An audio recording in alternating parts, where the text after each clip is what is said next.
ಮುಸಲ್ಮಾನರ ಕುರಿತಂತೆ ವಿರೋಧದ ಮಾತುಗಳನ್ನು ಯಾರೂ ಆಡಬಾರ್ದು. ವಿರೋಧದ ಮಾತುಗಳು ಅಂದರೆ ಸತ್ಯವನ್ನೂ ಹೇಳಬೇಡಿ. ನಾನು ಹಿಂಗೆ ಹೇಳಿದಾಗ ನನ್ನ ಮಾನಸಿಕತೆ ಗೊತ್ತಾಗುತ್ತೆ. ಅಫ್ತಾಬ್ ಕೊಲೆ ಮಾಡಿ ಸೂಟ್ಕೇಸಲ್ಲಿ ತುಂಬಿಟ್ಟಾಗ ಬಾಯಿ ಮುಚ್ಕೊಂಡು ಕೂತಿದ್ದು ನಿನ್ನ ಮಾನಸಿಕತೆ ಏನು? ಭಾರತಕ್ಕೆ ಒಂದು ವಿಶೇಷವಾದ ರೋಗ ಇದೆ. ಇಡೀ ಭಾರತದ ಹೋರಾಟದ ಇತಿಹಾಸದ ಆ ದಿಕ್ಕನ್ನು ಬದಲಾಯಿಸುವಂಥ ಸಾಮರ್ಥ್ಯ ಇರುವ ಒಂದು ಅಪರೂಪದ ಚಿತ್ರಣ ಸೀತಾದಂಡು ಕಟ್ಟಿಕೊಡುತ್ತೆ. ಮುಚ್ಚಿಟ್ಟ ಕರ್ನಾಟಕ ಚರಿತ್ರೆಯನ್ನು ತೆರೆದಿಡಲಿಕ್ಕೆ ಆಗಮಿಸಿರುವ ಎಲ್ಲರಿಗೂ ಶ್ರದ್ಧೆಯನ್ನು ಮನಗಳು. ಯಾವತ್ತೂ ಹಾಗೆ ಈ ಟೈಟಲ್ ಭಾಳ ಅಟ್ರಾಕ್ಟಿವ್ ಅಂತ ನಾನು ಯಾವಾಗಲೂ ಅನ್ಕೋತೀನಿ. ಒಳ್ಳೇದು ಮಾಡಿದ್ರು ಅವರು. ಬೇರೆ ಏನು ಟೈಟಲ್ ಇಟ್ಟಿದ್ರೆ ಇದು ಟಿಪ್ಪುವಿನ ಚರಿತ್ರೆ ಅಂತನೋ, ಅಕಸ್ಮಾತ್ ಏನಾದರೂ ನನಗೆ ಭಾಳ ಇಷ್ಟ ಅಂತ ಅವರು ಮಹಾಲಕ್ಷ್ಮಿ ಅಮ್ಮಣ್ಣಿಯವರ ಹೆಸರನ್ನೇ ಅದಕ್ಕೇನಾದರೂ ಇಟ್ಟಿದ್ದಿದ್ರೆ ಬಹುಶಃ ನನಗನ್ಸುತ್ತೆ ಜನ ಅದನ್ನು ಓದ್ತಿದ್ರೋ ಇಲ್ವೋ ಗೊತ್ತಿಲ್ಲ. ಆದರೆ ಈಗ ಓದ್ತಾರೆ. ಯಾಕೆಂತಂದರೆ ನಮ್ಮ ಜನರಿಗೆ ಏನಾದರೂ ಮುಚ್ಚಿಟ್ಟಿದ್ದನ್ನು ತೆರೆದಿಡೋದೇ ಖುಷಿ. ಅದನ್ನು ನೋಡ್ಬೇಕು ನಾವು ಮುಂದೆ. ಭಾಳ ಹಿಂದೆ ನಮ್ಮ ವಿದ್ಯಾರ್ಥಿ ಮಂದಿರದಲ್ಲಿ ಒಂದು ನಾಟಕ ಭಾಳ ಚೆನ್ನಾಗಿತ್ತು. ಈ ನಾಟಕದಲ್ಲಿ ಒಂದು ಕಾಲ್ಪನಿಕವಾದ ಚಿತ್ರಣ, ಅದು ಭಾಳ ಚೆನ್ನಾಗಿತ್ತು. ಕೌರವ ಮತ್ತು ಪಾಂಡವರ ನಡುವಿನ ಯುದ್ಧ ಆಗಿ ಸಾವಿರಾರು ಜನ ಅಲ್ಲಿ ಸತ್ತು ಬಿದ್ದಿದ್ದಾರೆ. ಹೆಣಗಳ ರಾಶಿ ಬಿದ್ದಿದೆ. ಅದರ ನಡುವೆ ಆ ಹೆಣಗಳಿಂದ ದೆವ್ವಗಳು ಎದ್ದು ಮಾತನಾಡ್ತಾ ಇರುವಂಥ ಕಲ್ಪನೆ. ಅದು ಭಾಳ ಭಾಳ ಅದ್ಭುತವಾಗಿರುವಂಥ ಸ್ಕ್ರಿಪ್ಟ್. ಅದಕ್ಕೆ ಅದರಲ್ಲಿ ಈ ಭೂತಗಳ ಒಡೆಯನೊಬ್ಬ ಕೂತ್ಕೊಂಡು ಕರಿತಾನೆ, ಎಲ್ಲ ಇತರ ದೆವ್ವಗಳನ್ನು ಕರಿತಾನೆ. ಎಲ್ಲ ಬನ್ನಿ, ನಾನು ನಿಮಗೇನೋ ಹೇಳಬೇಕು ಅಂತ. ಅಲ್ಲಿ ಭೂತಗಳಿಗೂ ಒಬ್ಬ ಒಡೆಯ ಅವ್ನು ಕರೆದಾಗ ಯಾರೂ ಹತ್ರ ಬರೋದಿಲ್ಲ. ಎಲ್ಲರೂ ಅವ್ರವ್ರ ಪಾಡಿಗೆ ಅವ್ರವ್ರೇನೋ ಮಸ್ತಿ ಮಾಡ್ತಿರ್ತಾರೆ, ಕುಡಿಯೋ ರಕ್ತ ಕುಡಿತಿರ್ತಾರೆ, ಎಲ್ಲ ಮಾಡ್ತಿರ್ತಾರೆ. ಕೊನೆಗೆ ಅವನೇನು ಹೇಳ್ತಾನೆ ಅಂತಂದರೆ, ನಾನು ಕೌರವನ ಅಂತರಂಗದ ಕಥೆಯನ್ನು ಹೇಳುತ್ತೇನೆ ಬಾ ಅಂದ ತಕ್ಷಣ ದಬ ದಬ ದಬ ಓಡ್ಬರ್ತಾರೆಲ್ಲ. ಓಡುವಾಗ ಅವನು ಹೇಳ್ತಾನೆ, ಆಹಾ ಹೇಗಿದ್ದೀರಾ ನೋಡಿ, ಅಂತರಂಗದ ಕಥೆ ಕೇಳೋದು ಎಲ್ರಿಗೂ ಇಷ್ಟವಾಗುತ್ತೆ, ಬನ್ನಿ ಅಂತ. ಅಂದರೆ ದೆವ್ವಗಳಿಗೂ ಕೂಡ ಏನಾದರೂ ಮುಚ್ಚಿಟ್ಟಿದ್ರೆ ನೋಡೇ ಬಿಡೋಣ ಅಂತ ಕಣ್ಣಿಗೆ ಕಾಣೋದು ಯಾರಿಗೂ ಬೇಕು ಅಂತ ಯಾವಾಗಲೂ ಅನ್ನಿಸ್ತಿರುತ್ತೆ. ಅದು ಸಹಜವಾದ ವ್ಯಕ್ತಿತ್ವ. ಆದರೆ ಇಲ್ಲಿ ಶೆಟ್ರು ತೆರೆದಿಟ್ಟಿರೋದಿದೆಯಲ್ಲ, ಇದು ಭಯಾನಕವಾದ ಸಂಗತಿಗಳೇ ತೆರೆದಿಟ್ಟಿರೋದು. ಅನೇಕ ಸಂಗತಿಗಳ ಕುರಿತಂತೆ ನನಗೂ ಕೂಡ ಅದರ ಕಲ್ಪನೆ ಇಲ್ಲ. ಅದನ್ನೇ ಮಾತಾಡ್ತಿದ್ದೆ ನಾನು ಅವ್ರ ಜೊತೆ ಕೂತಾಗ. ಈಗ ತಾನೇ ಲಕ್ಷ್ಮಿಯವರು ಹೇಳಿದ್ರಲ್ಲ, ಅವ್ರೇನು ಹೇಳಿದರು ಅಂತಂದರೆ ಸೀತಾದಂಡು ಅನ್ನೋಂಥ ಒಂದು ಪರಿಕಲ್ಪನೆ ಕಟ್ಕೊಟ್ರಲ್ಲ. ನಾನು ಕೇಳಿದೆ, ಎಲ್ಲಾದರೂ ಇತಿಹಾಸದಲ್ಲಿ ಅವರು ಉಲ್ಲೇಖ ಮಾಡಿರುವಂಥ ಆಕರ ಗ್ರಂಥಗಳನ್ನು ಬಿಟ್ಟು ಇನ್ನೆಲ್ಲಾದರೂ ಇದರ ಕುರಿತಂತೆ ಉಲ್ಲೇಖ ಇದೆಯಾ ಅಂತಂದರೆ ನಮ್ಮ ಇತಿಹಾಸಕಾರರು ಸ್ಪಷ್ಟವಾಗಿ ಸೀತಾದಂಡು ಅನ್ನೋದನ್ನು ಪಕ್ಕಕ್ಕೆ ಎತ್ತಿಟ್ಟು ಉಳಿದೆಲ್ಲ ಇತಿಹಾಸದ ಕುರಿತಂತೆ ಮಾತನಾಡ್ತಾರೆ ಅಂತ. ಸೀತಾದಂಡು ಅಕಸ್ಮಾತ್ ಏನಾದರೂ ನಾವು ಸರಿಯಾಗಿ ಅದನ್ನು ಬಳಸ್ಕೊಂಡು ಸಮಾಜಕ್ಕೆ ಮುಟ್ಟಿಸೋದೇ ಆದರೆ ಇಡೀ ಭಾರತದ ಹೋರಾಟದ ಇತಿಹಾಸದ ಆ ದಿಕ್ಕನ್ನು ಬದಲಾಯಿಸುವಂಥ ಸಾಮರ್ಥ್ಯ ಇರುವ ಒಂದು ಅಪರೂಪದ ಚಿತ್ರಣ ಸೀತಾದಂಡು ಕಟ್ಟಿಕೊಡುತ್ತೆ. ಈ ನಾಡಿನಲ್ಲಿ ಅತ್ಯಂತ ಸಾಮಾನ್ಯವಾಗಿರುವಂಥ ಜನ ತಮ್ಮಂತಾವು ವೇಷಧಾರಣೆ ಮಾಡಿಕೊಂಡು, ಸೀತಾದಂಡು ನನಗನ್ಸುತ್ತೆ ಇಡೀ ಚಿತ್ರಣದ ಅತ್ಯಂತ ಕೇಂದ್ರ ಬಿಂದು ಅಂತ. ಯಾಕೆ ಕೇಂದ್ರ ಬಿಂದು ಅಂತಂದರೆ, ಒಬ್ಬ ಆತತಾಯಿಯಾಗಿರುವಂಥ ರಾಜನ ವಿರುದ್ಧ ಜನ ಹೋರಾಟ ಮಾಡಲಿಕ್ಕೆ ಇನ್ನು ನಮ್ಮನ್ನು ಕಾಪಾಡೋರು ಯಾರೂ ಇಲ್ಲ ಅಂತ ಗೊತ್ತಾದಾಗ ನಮ್ಮನ್ನು ನಾವೇ ಕಾಪಾಡಿಕೊಳ್ಬೇಕು ಅಂತ ನಿಶ್ಚಯ ಮಾಡಿದರೆ ಏನಾಗುತ್ತೆ ಅಂದರೆ ಸೀತಾದಂಡು ಅದೊಂದು ನಿರ್ಮಾಣ ಆಗುತ್ತೆ ಅನ್ನೋದಕ್ಕೆ ಉದಾಹರಣೆ ಈ ಕೃತಿಯಾಗಿ ನಿಲ್ಲುತ್ತೆ ಅಂತ. ಸೀತಾದಂಡು ಭಾಳ ವಿಶೇಷ. ನಾನು ಮುಂದೆ ಇದರ ಕುರಿತಂತೆ ಒಂದು 4 ಮಾತುಗಳನ್ನು ಆನಂತರ ನಿಮ್ಗೆ ಹೇಳ್ತೀನಿ. ಆದರೆ ನನಗೆ ಯಾವಾಗಲೂ ಅನಿಸೋದು ಭಾರತಕ್ಕೆ ಒಂದು ವಿಶೇಷವಾದ ರೋಗ ಇದೆ ಅಂತ. ಈ ರೋಗವನ್ನು ಕೋನ್ರಾಡ್ ಯೆಲ್ಸ್ಟ್ ಒಬ್ಬ ಶ್ರೇಷ್ಠ ಲೇಖಕ ಬೆಲ್ಜಿಯಂನಲ್ಲಿರ್ತಾರೆ. ಅವರು ಬರಿತಾ ಹೇಳ್ತಾರೆ, ಇದನ್ನು ನೆಗೇಷನಿಸಮ್ ಅಂತ ಕರೀತಾರೆ, ನಿರಾಕರಣವಾದ ಅಂತ. ನಾನು ನಿನ್ನೆ ಅದ್ರ ಬಗ್ಗೆ ಚರ್ಚೆ ಮಾಡ್ತಿದ್ವಿ ಇನ್ನೊಂದು ಪುಸ್ತಕ ಬಿಡುಗಡೆಯಲ್ಲಿ. ನಿರಾಕರಣವಾದವನ್ನು ನಾನು 2 ಥರ ನೋಡ್ತೀನಿ. ಒಂದು ಥರದ ನಿರಾಕರಣವಾದ ಏನು ಅಂತಂದರೆ, ಮೊದಲನೇ ಹಂತದ್ದು ಏನು ಅಂತಂದರೆ, ಯಾರೋ ಮಾಡಿದ ಕ್ರೌರ್ಯವನ್ನು ಅವ್ರು ಮಾಡಲೇ ಇಲ್ಲ ಅಂತ ಮುಚ್ಚಿಟ್ಬಿಡೋದು. ಅದನ್ನು ನಿರಾಕರಣವಾದ ಅಂತ ಕರೀತಾರೆ. ನಿರಾಕರಣ ಇಲ್ಲವೇ ಇಲ್ಲ. ಇಸ್ರೇಲಿಗರ ಮೇಲೆ ಜ್ಯೂಗಳ ಮೇಲೆ ಹಿಟ್ಲರ್ ಏನೋ ತೊಂದರೆ ಕೊಟ್ಟ, ಹೊಲೋಕಾಸ್ಟ್ ಮಾಡಿದ, ಇಲ್ಲವೇ ಇಲ್ಲ, ಮಾಡಲೇ ಇಲ್ಲ ಅವನು ಅಂತ ಹೇಳ್ಬಿಡೋದು. ಹಿಟ್ಲರ್ದ ಆ ಕಥೆ ಆದರೆ ನೀವು ಭಾರತಕ್ಕೆ ಬಂದು ನೋಡಿದರೆ ಮೊಹಮ್ಮದ್ ಬಿನ್ ಕಾಸಿಮ್ ಈ ದೇಶದ ಮೇಲೆ ದಾಳಿ ಮಾಡು ದೇವಾಲಯಗಳನ್ನು ಧ್ವಂಸ ಮಾಡಿದ, ಇಲ್ಲ ಮಾಡಲೇ ಇಲ್ವಲ್ಲ. ಮೊಹಮ್ಮದ್ ಗಜ್ನಿ ಮತ್ತು ಮೊಹಮ್ಮದ್ ಗೋರಿಯರು ಈ ದೇಶದ ಮೇಲೆ ದಾಳಿ ಮಾಡಿ ಈ ದೇಶದ ಹೆಣ್ಣು ಮಕ್ಕಳ ಮೇಲೆ ಅತ್ಯಾಚಾರ ಮಾಡಿ ಸಾವಿರಾರು ಲಕ್ಷಾಂತರ ಹೆಣ್ಣು ಮಕ್ಕಳನ್ನು ಈ ದೇಶದಿಂದ ತೆಗೆದುಕೊಂಡು ಹೋಗಿ ತಮ್ಮ ದೇಶದ ಸಂತಗಳಲ್ಲಿ ಮಾರಾಟ ಮಾಡಿದರು, ಮಾಡಲೇ ಇಲ್ವಲ್ಲ. ನಿರಾಕರಣೆ. ನಿಮ್ಮ ಹತ್ರ ಎಲ್ಲ ದಾಖಲೆಗಳಿದ್ದಾಗಲೂ ಕೂಡ ಅದನ್ನು ನಿರಾಕರಣೆ ಮಾಡುವಂಥ ಒಂದು ಮಾನಸಿಕ ಅವಸ್ಥೆ ಇದೆಯಲ್ಲ, ಸ್ವಾತಂತ್ರ್ಯದ ಕಾಲಘಟ್ಟದಲ್ಲಿ ಈ ದೇಶದಲ್ಲಿ ಏನಾಯಿತು ಅಂತಂದರೆ, ಮಹಾತ್ಮ ಗಾಂಧೀಜಿ ಖಿಲಾಫತ್ ಚಳುವಳಿಯನ್ನು ಅಪ್ಪಿಕೊಂಡ ನಂತರ ಖಲೀಫಾ ಆಗಲಿಕ್ಕೋಸ್ಕರ ಇಲ್ಲಿನ ಮುಸಲ್ಮಾನರಿಗೂ ಖಲೀಫಾಗೂ ಸಂಬಂಧವೇ ಇರಲಿಲ್ಲ. ಆದರೆ ಮಹಾತ್ಮ ಗಾಂಧೀಜಿಯವರು ಖಲೀಫಾನ್ ಮಾಡಲಿಕ್ಕೋಸ್ಕರ ಇಲ್ಲಿನ ಮುಸಲ್ಮಾನರ ಹೋರಾಟಕ್ಕೆ ನಾನು ಬೆಂಬಲ ಕೊಡ್ತೀನಿ ಅಂತಂದರು. ಹಂಗೆ ಬೆಂಬಲ ಕೊಡೋದ್ರಿಂದ ಏನು ಲಾಭ ಅಂತ ಕೇಳಿದರೆ, ಆ ಮುಸಲ್ಮಾನರು ನಮ್ಮ ಸ್ವಾತಂತ್ರ್ಯದ ಹೋರಾಟಕ್ಕೆ ಬೆಂಬಲ ಕೊಡ್ತಾರೆ ಅಂತ. ಯಾವ ಲಾಜಿಕ್ ಇದು? ಅಫ್ಕೋರ್ಸ್ ನಾನು ಒಪ್ಕೋತೀನಿ, ಮಹಾತ್ಮ ಗಾಂಧೀಜಿಯವರು ತೀರ್ಕೊಂಡ ನಂತರ ಅಥವಾ ಒಬ್ಬ ವ್ಯಕ್ತಿ ಕಳೆದು ಹೋದ ನೂರಾರು ವರ್ಷಗಳ ನಂತರ ಆ ವ್ಯಕ್ತಿನ ಇವ್ಯಾಲ್ಯೂಯೇಟ್ ಮಾಡೋದು ನನಗೂ ನಿಮಗೂ ಭಾಳ ಸುಲಭ. ನಾನು ಬದುಕಿದ್ದಾಗ ಇವ್ಯಾಲ್ಯೂಯೇಟ್ ಮಾಡೋಕ್ಕಿಂತ ಸತ್ತ ಮೇಲೆ ಇವ್ಯಾಲ್ಯೂಯೇಟ್ ಮಾಡೋದು ಭಾಳ ಸುಲಭ. ಯಾಕೆಂದರೆ ಸತ್ತ ಮೇಲೆ ನನ್ನ ಇಡೀ ಜೀವನ ಚರಿತ್ರೆ 4 ಪುಟ ಆದರೆ ಪುಣ್ಯ, 4 ಲೈನು. ನಮ್ಮ ಇತಿಹಾಸಕಾರರು ಎಂಥ ಪುಣ್ಯವಂತರು ಅಂತಂದರೆ, ಶಿವಾಜಿ ಮಹಾರಾಜರನ್ನೇ ಇತಿಹಾಸದ ಪಠ್ಯಪುಸ್ತಕದಲ್ಲಿ 4 ಲೈನಿಗೆ ಇಳಿಸಿದ ಮೇಲೆ ಇನ್ನು ನೀವು ಯಾವ ಕೊತ್ವಾಲ್ ನಾಯಕರು, 4 ಪದಗಳು ಸಿಕ್ಕಿದ್ರೆ ಹೆಚ್ಚು. ಸೊ ಹೀಗಾಗಿ ನಮ್ಮನ್ನು ಆಮೇಲೆ ಇವ್ಯಾಲ್ಯೂಯೇಟ್ ಮಾಡೋದು ಭಾಳ ಸುಲಭ. ಆದರೂ ನಿಂತ್ಕೊಂಡು ಪ್ರಶ್ನೆ ಕೇಳುವಾಗ ಅನಿಸುತ್ತೆ, ಇಲ್ಲಿನ ಜನರಿಗೆ ಅಲ್ಲಿನ ಖಲೀಫಾನಿಗೆ ಬೆಂಬಲ ಕೊಡೋದಕ್ಕೆ ನಾವು ಪೂರ್ಣ ಪ್ರಮಾಣದಲ್ಲಿ ಹೆಲ್ಪ್ ಮಾಡಿದರೆ, ಇವರು ನಮ್ಮ ದೇಶದ ಸ್ವಾತಂತ್ರ್ಯಕ್ಕೆ ಆ್ಯಸ್ ಇಫ್ ಮುಸಲ್ಮಾನರಿಗೆ ಈ ದೇಶವೇ ಅಲ್ಲ, ಅವ್ರು ಯಾರೋ ಹೊರಗಿನವರು, ನೀವು ನಮಗೆ ಬೆಂಬಲ ಕೊಟ್ಟರೆ ನಾವು ನಿಮಗೆ ಬೆಂಬಲ ಕೊಡ್ತೀವಿ ಅಂತ ರಷ್ಯನ್ರು ಹೇಳೋ ಥರ ಮುಸಲ್ಮಾನರು ಹೇಳ್ತಾರೆ ಅಂತ ಎಕ್ಸ್ಪೆಕ್ಟ್ ಮಾಡೋದಿದೆಯಲ್ಲ, ಅಲ್ಲೇ ಬೇಸಿಕ್ ಥಾಟೇ ಪ್ರಾಬ್ಲಮ್ ಇತ್ತು. ಈ ಪ್ರಾಬ್ಲಮ್ ಎಲ್ಲಿವರೆಗೂ ಬೆಳೀತು ಅಂತಂದರೆ, ಸ್ವತಃ ಅವತ್ತಿನ ಕಾಂಗ್ರೆಸ್ನಲ್ಲಿ ಹೇಗೆ ಹೇಳಲಾಯಿತು ಅಂದರೆ, ಮುಸಲ್ಮಾನರ ಕುರಿತಂತೆ ವಿರೋಧದ ಮಾತುಗಳನ್ನು ಯಾರೂ ಆಡಬಾರ್ದು, ವಿರೋಧದ ಮಾತುಗಳು ಅಂದರೆ ಸತ್ಯವನ್ನೂ ಹೇಳಬೇಡಿ ಅಂತ, ಮುಚ್ಚಿಟ್ಬಿಡಿ ಅದನ್ನು ಅಂತ. ಸತ್ಯ ಹೇಳಿದರೆ ಬೇಜಾರಾಗುತ್ತೆ ಅವರಿಗೆ, ಹೇಳಲಿಕ್ಕೆ ಹೋಗಬೇಡಿ ಅಂತ.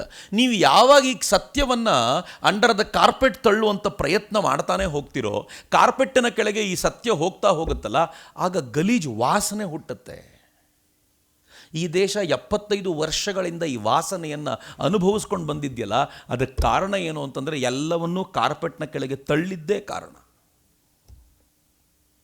ಎಷ್ಟು ಕಾರ್ಪೆಟ್ನ ಕೆಳಗೆ ತಳ್ಳಿ ಇಟ್ಟಿದ್ದೀವಿ ಅಂತಂದರೆ, ಈ ದೇಶದಲ್ಲಿ ಈ ಥರದ ನಿರಾಕರಣವಾದದ ಮೂಲಕ ಮುಸಲ್ಮಾನರು ಮಾಡಿದ್ದನ್ನು, ನಾನು ಮುಸಲ್ಮಾನರು ಅಂತ ಯಾಕೆ ಸ್ಪಷ್ಟವಾಗಿ ಹೇಳ್ತಿದ್ದೀನಿ ಅಂತಂದರೆ, ಅದು ನೇರವಾಗಿ ಅವರನ್ನೇ ಕುರಿತಂತೆ ಇರೋದರಿಂದ ಆ ಕಾರಣಕ್ಕೋಸ್ಕರ ಹೇಳ್ತಿದ್ದೀನಿ. ಸ್ಪಷ್ಟವಾಗಿ ಅವ್ರು ಮಾಡಿದ್ದನ್ನೆಲ್ಲ ಮುಚ್ಚಿಡ್ಲಾಯಿತು. ಮತ್ತು ಮಹಾತ್ಮ ಗಾಂಧೀಜಿನ ಬೈಲಿಕ್ಕೆ ಹೋಗಬೇಡಿ, ನಾನು ಮತ್ತು ನೀವು ಕೂಡ ನಾವೇನು ಕಡಿಮೆ ಇಲ್ಲ ಈ ಸಾಹಸದಲ್ಲಿ. ಗೋಧ್ರಾ ಅಂದ ತಕ್ಷಣ ಏನು ನೆನಪಿಗೆ ಬರುತ್ತೆ ಹೇಳಿ? ಗೋಧ್ರಾದಲ್ಲಿ ದಂಗೆ ಆಯಿತು, ಹಿಂದೂ ಮುಸಲ್ಮಾನರ ದಂಗೆ ಆಯಿತು. ಯಾರಿಗಾದರೂ ಸಬರ್ಮತಿ ಟ್ರೈನಲ್ಲಾಗಿರುವಂಥದ್ದು ನೆನಪಾಗುತ್ತೇನು? ಹೆಂಗೆ ಅಂಡರ್ ದ ಕಾರ್ಪೆಟ್ ತಳ್ಳಿಬಿಟ್ಟಿದ್ದೀವಿ. ನಾನು ಮೊನ್ನೆ ಒಂದು ಶೇರ್ ಮಾಡಿದೆ, ಒಂದು ಸುದ್ದಿ ಬಂತು. I was happy. ನಂಗೆ ಗೊತ್ತಿಲ್ಲ ನೀವು ಖುಷಿ ಪಡಬೇಕು ಅಂತ ನನಗನ್ಸಲ್ಲ, ಬಟ್ ನನಗಂತೂ ಖುಷಿ ಆಯಿತು. ಏನು ಸುದ್ದಿ ಅಂತಂದರೆ, ಲಾರೆನ್ಸ್ ಬಿಷ್ಣೋಯಿ ಅಫ್ತಾಬನ್ನು ಟಾರ್ಗೆಟ್ ಮಾಡಿದ್ದಾನೆ ಅಂತ. ಅಫ್ತಾಬ್ ಯಾರು ಗೊತ್ತಾ? ಅಫ್ತಾಬು ನಮ್ಮೊಬ್ಬ ಹೆಣ್ಣು ಮಗಳನ್ನು ಲವ್ ಜಿಹಾದ್ನ ಮೂಲಕ ಅವಳ ಜೊತೆ ಲಿವಿನ್ನಲ್ಲಿದ್ದ, ಕೊನೆಗೆ ಅವಳನ್ನು ಚೂರು ಮಾಡಿ 32 ಪೀಸ್ ಮಾಡಿ ಸೂಟ್ ಕೇಸಲ್ಲಿ ತುಂಬಿಸ್ದ. ನಾನು ನೀವು ಏನೂ ಮಾಡ್ಕೊಳ್ಳಿಕ್ಕಾಗಲಿಲ್ಲ. ಕೋರ್ಟ್ನಲ್ಲಿ ಕೇಸ್ ಹೋಯ್ತು, ಅವನು ಇರ್ತಾನೆ, ಇನ್ನೊಂದು ವರ್ಷವೋ 2 ವರ್ಷವೋ ಒಳಗಿರ್ತಾನೆ. ಅವನಿಗೆ ಯಾರೋ ಒಬ್ಬರು ಬೇಲ್ ಕೊಟ್ಟು ಅವನ ಆಚೆ ಕರ್ಕೊಂಡು ಬರ್ತಾರೆ, ಮತ್ತೆ ಲೈಫ್ ಲೀಡ್ ಮಾಡ್ತಾನೆ. ಏನೂ ಮಾಡಲಿಕ್ಕಾಗಲಿಲ್ಲ. ಲಾರೆನ್ಸ್ ಬಿಷ್ಣೋ ಹೇಳ್ದ, ಇವನ್ ಟಾರ್ಗೆಟ್ ನಾನು ಮಾಡ್ತೀನಿ, ಅವನು ಎಲ್ಲೇ ಇರಲಿ ತೆಗಿತೀನಿ ಅವನನ್ನು ಅಂತ. ನಾನು ಅಂದ್ಕೊಂಡೆ, ಗುಡ್ ಮಾರ್ನಿಂಗ್ ಹೇಳಲಿಕ್ಕೆ ಇದಕ್ಕಿಂತ ಒಳ್ಳೆ ಸುದ್ದಿ ನನಗೇನೂ ಸಿಗಲಿಲ್ಲ. Thank you very much Lawrence Bishnoi ಅಂತ. ಇನ್ನೇನು ಮಾಡಲಿಕ್ಕೆ ಆಗಲಿಲ್ಲ ನನಗೆ. ಅದಕ್ಕೆ ಯಾವನೋ ಹಾಕದ, ನಿನ್ನ ಯೋಗ್ಯತೆ, ನಿನ್ನ ಮಾನಸಿಕತೆ ಏನು ಅಂತ ಗೊತ್ತಾಗುತ್ತೆ ಅಂತ. ಕರೆಕ್ಟು, ನಾನು ಹಿಂಗೆ ಹೇಳಿದಾಗ ನನ್ನ ಮಾನಸಿಕತೆ ಗೊತ್ತಾಗುತ್ತೆ. ಅಫ್ತಾಬ್ ಕೊಲೆ ಮಾಡಿ ಸೂಟ್ ಕೇಸಲ್ಲಿ ತುಂಬಿಟ್ಟಾಗ ಬಾಯಿ ಮುಚ್ಕೊಂಡು ಕೂತಿದ್ದು ನಿನ್ನ ಮಾನಸಿಕತೆ ಏನು? ನೀನು ಯಾವ ಯೋಗ್ಯತನದವನು? ಈ ಆಲೋಚನೆಯೇ ಇಲ್ಲ ಅಂತ ಎಲ್ಲವನ್ನೂ ಕಾರ್ಪೆಟ್ನ ಅಡಿಯಲ್ಲಿ ತಳ್ಳುವಂಥ ಈ ಪ್ರಕ್ರಿಯೆ ಇದೆಯಲ್ಲ, ಇದನ್ನೇ ನಿರಾಕರಣವಾದ ಅಂತ ಕರೆಯೋದು. ಲಿಂಚಿಂಗ್ ಅನ್ನೋ ಪದ ನಾನು ಹೇಳಿದ ತಕ್ಷಣ ನಾವು ಕೂಡ, ನಾನು ಹೇಳ್ತಿದ್ದೀನಿ, ಮಹಾತ್ಮ ಗಾಂಧೀಜಿನ ಬೈಯೋದು ಸುಲಭ, ನಾನು ನೀವು ಕೂಡ ಯಾವ ಕೆಳಮಟ್ಟಕ್ಕಿದ್ದೀವಿ ಲೆಕ್ಕ ಹಾಕ್ಕೊಳ್ಳಿ. ಲಿಂಚಿಂಗ್ ಅಂದ ತಕ್ಷಣ ಏನು ನೆನಪಾಗುತ್ತೆ ಹೇಳಿ? ಅದು ಪಾಪ ಒಬ್ಬನ ಮನೆಯಲ್ಲಿ ಫ್ರಿಜ್ಜಿನಲ್ಲಿ ಸ್ವಲ್ಪ ದನದ ಮಾಂಸ ಇಟ್ಟಿದ್ದ ಅಂತ ಒಬ್ಬನ ಕೊಂದುಬಿಟ್ರು ಪಾಪ. ಲಿಂಚಿಂಗ್ ಅಂದರೆ ಯಾವುದು ಗೊತ್ತಾ? ಒಬ್ಬ ಟೇಲರ್ನ ಸರ್ ತನ್ಸೆಜುದ ಅಂತ ಕೊಂದು ಹಾಕ್ಬಿಟ್ರಲ್ಲ, ಅದು ಲಿಂಚಿಂಗ್ ರೀ. ಪಾಲ್ಘಾಟ್ನಲ್ಲಿ ಸಾಧುಗಳಿಬ್ಬರನ್ನ ಸಾಧುಗಳು ಕೇಳ್ಕೊಳ್ತಾರಲ್ಲ, ನನ್ನನ್ನು ಕಾಪಾಡು ಪ್ಲೀಸ್ ಅಂತ ಪೊಲೀಸರನ್ನು ಕೇಳ್ಕೊಂಡಾಗ ಆ ಪೊಲೀಸರು ಬಡಿಯೋರಿಗೆ ಅವ್ರ ಕೈಯನ್ನು ಜಾರಿಸಿ ಬಿಟ್ಟುಬಿಡ್ತಾರಲ್ಲ, ಅದು ಲಿಂಚಿಂಗ್ ರೀ. Do we remember that? ನಿರಾಕರಣವಾದದ ಈ ವೈರಸ್ ಕಡಿದಿರುವಂಥ ಜೀವಿಗಳಲ್ಲಿ ನಾನೂ ಇದ್ದೀನಿ, ನೀವು ಇದ್ದೀರಾ. ದುರಂತ ಇದು. ನಿರಾಕರಣವಾದದ ಎರಡನೇದೊಂದು ರೋಗ. ಈ ರೋಗದ 2ನೇ ಪಾರ್ಟ್ ಒಂದಿದೆ. ಕರೋನಾ ಬಂದಾಗ ಜ್ವರ ಬರೋದಷ್ಟೆಲ್ಲ ಟೇಸ್ಟು ಹೋಗುತ್ತಲ್ಲ, ಹಾಗೆ ಇದರ ಎರಡನೇ ಪಾರ್ಟ್ ಒಂದಿದೆ. ಮೊದಲನೇ ಪಾರ್ಟು ನಮ್ಮ ಮೇಲೆ ಮಾಡಿರುವಂಥ ಕ್ರೌರ್ಯವನ್ನು ಇಲ್ಲ ಅಂತ ಸಾಧಿಸೋದು. ಎರಡನೇದು ನಮ್ಮ ಹೀರೋಗಳನ್ನು ಹೀರೋಗಳೇ ಅಲ್ಲ ಅಂತ ಹೇಳೋದು, ಅವರಲ್ವೇ ಅಲ್ಲ ಅಂತ. ಎಷ್ಟು ಜನರನ್ನು, ಮುಸಲ್ಮಾನರನ್ನು ವೈಭವೀಕರಿಸುವಂಥ ಧಾವಂತದಲ್ಲಿ ಈ ದೇಶಕ್ಕೋಸ್ಕರ ನಿಜವಾಗಲೂ ಪ್ರಾಣ ಕೊಟ್ಟ ಎಷ್ಟು ಜನರನ್ನು ಮರೆತು ಹೋಗ್ಬಿಟ್ಟಿದ್ದೀವಿ ಗೊತ್ತಾ. ಥ್ಯಾಂಕ್ ಗಾಡ್ ಸಂಘ ಸ್ವಲ್ಪ ಕೆಲಸ ಮಾಡ್ತು, ನರೇಂದ್ರ ಮೋದಿ ಅಧಿಕಾರಕ್ಕೆ ಬಂದರು. ಹೀಗಾಗಿ ಲಾಚಿತ್ ಬರ್ಪುಕಾಂತರದ ದೊಡ್ಡ ದೊಡ್ಡ ಹೀರೋಗಳು ನೆನಪಿಗಾದರೂ ಉಳಿದ್ರು. ಇಲ್ಲಾಂದರೆ ಯಾರಿಗೆ ಗೊತ್ತಿತ್ತು? ಇಡೀ ಮೊಘಲ್ ಸೇನೆಯನ್ನು ವರ್ಷಗಟ್ಟಲೆ ಅಸ್ಸಾಮಿಗೆ ಕಾಲಿಡದಂತೆ ತಡೆದಿದ್ದಂಥ ಒಬ್ಬ ಹೀರೋ ಯಾರಿಗೆ ನೆನಪಿದೆ ಹೇಳಿ ಇವತ್ತು? ಒಬ್ಬ ಟ್ರೈಬಲ್ ಲೀಡರ್. ಮಾತೆತ್ತಿದ್ರೆ ಒ ಬಿ ಸಿಗಳ ಬಗ್ಗೆ ಮಾತನಾಡುವ, ಎಸ್ ಟಿಗಳ ಬಗ್ಗೆ ಮಾತನಾಡುವ, ಎಸ್ ಸಿಗಳ ಬಗ್ಗೆ ಮಾತನಾಡುವ ಯಾವತ್ತಾದರೂ ಕಾಂಗ್ರೆಸ್ಸಿನ ನಾಯಕರು ಈ ಥರದ ಒಬ್ಬ ಲೀಡರ್ಗಳನ್ನು ಮುನ್ನೆಲೆಗೆ ತರುವಂಥ ಪ್ರಯತ್ನ ಮಾಡಿದ್ದಾರಾ? ನೆವರ್. ಇದು ನಿರಾಕರಣವಾದದ ವೈರಸ್ ಕಚ್ಚಿರುವಂಥ ಸಮಸ್ಯೆ ಅಂತ ನಾನು ಯಾವಾಗಲೂ ಅಂದ್ಕೊಳ್ಳೋದು. ಈ ಪುಸ್ತಕದ ವೈಶಿಷ್ಟ್ಯ ಅಂತಂದರೆ ಈ ಎರಡೂ ರೋಗಕ್ಕೊಂದು ಮದ್ದಿದೆ ಇದರಲ್ಲಿ. ಮೊದಲನೇದು, ಯಾವುದನ್ನು ನಿರಾಕರಣೆ ಮಾಡ್ಕೊಂಡು ಬಂದಿದ್ದೀವೋ, ಟಿಪ್ಪು ಸುಲ್ತಾನ ಒಬ್ಬ ಹೀರೋ, ಅವನು ಕ್ರೂರಿ ಅಲ್ಲ, ವಿಸ್ತಾರವಾಗಿರುವಂಥ ವಿಷಯವನ್ನು ರಾಕೇಶ್ ಶೆಟ್ಟರು ಅದ್ರಲ್ಲಿ ಬಿಚ್ಚಿಡ್ತಾರೆ. ಎರಡನೇದು, ಉರಿಗೌಡ ನಂಜೇಗೌಡರು ಅವರು ಅಪಹಾಸ್ಯಕ್ಕೀಡಾದರು. ನಂಗೆ ಗೊತ್ತಿದೆ, ಭಾರತದಲ್ಲಿ ಅಪಹಾಸ್ಯಕ್ಕೀಡಾಗೋದು ಹೊಸದೇನಲ್ಲ ರೀ. ನೀವು ನಿಜವಾಗ್ಲೂ ಭಾರತದ ಕುರಿತಂತೆ ಕೆಲಸ ಮಾಡಿದರೆ ಅಪಹಾಸ್ಯಕ್ಕೆ ಈಡಾಗದೆ. ಉರಿಗೌಡ ನಂಜೇಗೌಡನ ಬಿಡಿ, ನರೇಂದ್ರ ಮೋದಿಯವರನ್ನೇ ನಿಲ್ಲಿಸ್ಕೊಂಡು ಅಪಹಾಸ್ಯ ಮಾಡ್ತಿರ್ತೀವಿ ನಾವು. 2024 ಚುನಾವಣೆಗೆ ಮುಂಚೆ ಎಷ್ಟು ಅಪಹಾಸ್ಯ ಮಾಡಿದರು, ಚುನಾವಣೆ ಹೊತ್ತಲ್ಲಿ ಎಷ್ಟು ಅಪಹಾಸ್ಯ ಮಾಡಿದ್ವಿ. ಸತ್ಯ ಕೆಲವೊಂದು ಸಲ ಕೂತಾಗ ಅನ್ನಿಸ್ತಿತ್ತು, ಈ ಪುಣ್ಯಾತ್ಮ ಯಾಕಾದರೂ ಇಷ್ಟು ಜೀವ ತೆಗಿಬೇಕಪ್ಪ ಈ ದೇಶಕ್ಕೆ. ಸಾವರ್ಕರ್ ಬಗ್ಗೆ ಒಂದು ಪುಸ್ತಕ ಆತ್ಮಾಹುತಿ ಅಂತ ಬಹುಶಃ ಎಲ್ಲರೂ ಓದಿರಬೇಕು ಅಂತ ನಾನು ಅಂದ್ಕೊಳ್ತೀನಿ. ಆತ್ಮಾಹುತಿ ಪುಸ್ತಕವನ್ನು ಶಿವರಾಮ್ ಅವ್ರು ಬರೀತಾರೆ. ಅದರಲ್ಲಿ ಅವರು ಸ್ವಗತ ಸಾವರ್ಕರ್ ತಮ್ಮ ಕಥೆನ ತಾವೇ ಹೇಳ್ಕೊಳ್ಳೋದು. ಆ ಕಥೆನ ಹೇಳ್ಕೊಳ್ತಾ ಕೊನೆಯಲ್ಲಿ ಒಂದು ಕಡೆ ಬರೀತಾರೆ. ಸಾವರ್ಕರ್ 1857ನ ಆ ಕೃತಿಯನ್ನು ಬರೀತಾ ಕೊನೆಯಲ್ಲಿ ಅದರಲ್ಲಿ ಉಲ್ಲೇಖ ಮಾಡ್ತಾರೆ. ಸಾವರ್ಕರ್ ಏನು ಉಲ್ಲೇಖ ಮಾಡ್ತಾರೆ ಅಂದರೆ, ತಾತ್ಯಾ ಟೋಪೆ ಅವನ ತಾತ್ಯಾ ಟೋಪೆ ಯುದ್ಧದಲ್ಲಿ ಮಡಿತಾನೆ, ಈ ದೇಶ ನೆನಪಿಸ್ಕೊಳ್ಳೋದಿಲ್ಲ. ಅದಕ್ಕೆ ಸಾವರ್ಕರ್ ಬರೀತಾರೆ, ತಾತ್ಯಾ ನೀನು ಈ ದೇಶದಲ್ಲಿ ಹುಟ್ಟಬಾರ್ದಾಗಿತ್ತು ಕಣ. ನೀನು ಜಗತ್ತಿನ ಯಾವುದಾದ್ರೂ ಮೂಲೆಯಲ್ಲಿ ಹುಟ್ಟಿದ್ದಿದ್ರೆ ಜನ ನಿನ್ನನ್ನು ಆನೆ ಮೇಲಿಟ್ಟು ಕೂರಿಸಿ ಮೆರವಣಿಗೆ ಮಾಡ್ತಾಯಿದ್ರು. ಈ ದೇಶದ ಜನ ಕೃತಜ್ಞರು ಕಣೋ, ಮರ್ತೋಗ್ಬಿಟ್ಟಿದ್ದಾರೆ ಅಂತ ಬರೀತಾರೆ ಭಾಳ ದುಃಖದಿಂದ. ಅದನ್ನು ಬರೆದು ಶಿವರಾಮು ಕೊನೆಯಲ್ಲಿ ಏನು ಹೇಳ್ತಾರೆ ಗೊತ್ತಾ? ಸಾವರ್ಕರ್ನೂ ಜನಪ್ರೀತಿಯಿಂದ ತಾತ್ಯಾ ಅಂತಲೇ ಕರೀತಿದ್ರು ಅಂತ.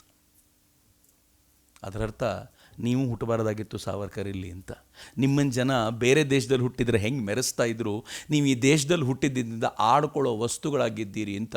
ಯಾರು ಕಣ್ಣೆದುರಿಗೆ ಈ ಕೆಲಸ ಮಾಡಿದರೋ ಅವರನ್ನೇ ಆಡ್ಕೊಳ್ಳೋ ಜನಾಂಗ ನಾವು. ಇನ್ನು ನಮಗೆ ಗೊತ್ತೇ ಇಲ್ಲದಂತೆ, ಕಣ್ಣಿಗೆ ಕಾಣದಂತೆ ತಮ್ಮ ಕೆಲಸವನ್ನು ಮುಗಿಸಿ ರಾಷ್ಟ್ರ ಕಾರ್ಯ ನಾನು ಮಾಡಿದ್ದೀನಿ ಅಂತ ತಂಪಾಡಿಗೆ ತಾವು ಹೋದವರನ್ನು ಈ ದೇಶ ಇನ್ನೆಂಗೆ ನೋಡ್ಲಿಕ್ಕೆ ಸಾಧ್ಯ? ಹೀಗಲ್ಲದೆ ಮತ್ತೇನು ನೋಡ್ಲಿಕ್ಕೆ ಸಾಧ್ಯ ಅಂತ. ಆ ಥರ ಯಾರ್ಯಾರಿಗೆ ಈ ನಿರಾಕರಣವಾದದ ರೋಗ ಇದೆಯೋ ಅವರೆಲ್ಲರಿಗೂ ಕೂಡ ಒಂದು ವ್ಯಾಕ್ಸಿನ್ ಥರ ನನಗನ್ಸುತ್ತೆ ಈ ಕೃತಿಯನ್ನು ಓದ್ಬೋದು ಅಂತ. ಟಿವಿ ವಿಕ್ರಮ, ದೇಶ ನಿಮ್ಮ ಕೈಯಲ್ಲಿ. ಈ ಕಾರ್ಯಕ್ರಮ ನಿಮಗೆ ಇಷ್ಟ ಆಗಿದ್ದಲ್ಲಿ ಲೈಕ್, ಶೇರ್ ಹಾಗೂ ಕಮೆಂಟ್ ಮಾಡಿ. ಟಿವಿ ವಿಕ್ರಮದ ಕಾರ್ಯಕ್ರಮಗಳನ್ನು ನಿರಂತರವಾಗಿ ವೀಕ್ಷಿಸಲು ಸಬ್ಸ್ಕ್ರೈಬ್ ಮಾಡಿ, ಬೆಲ್ ಐಕನ್ ಒತ್ತಿ.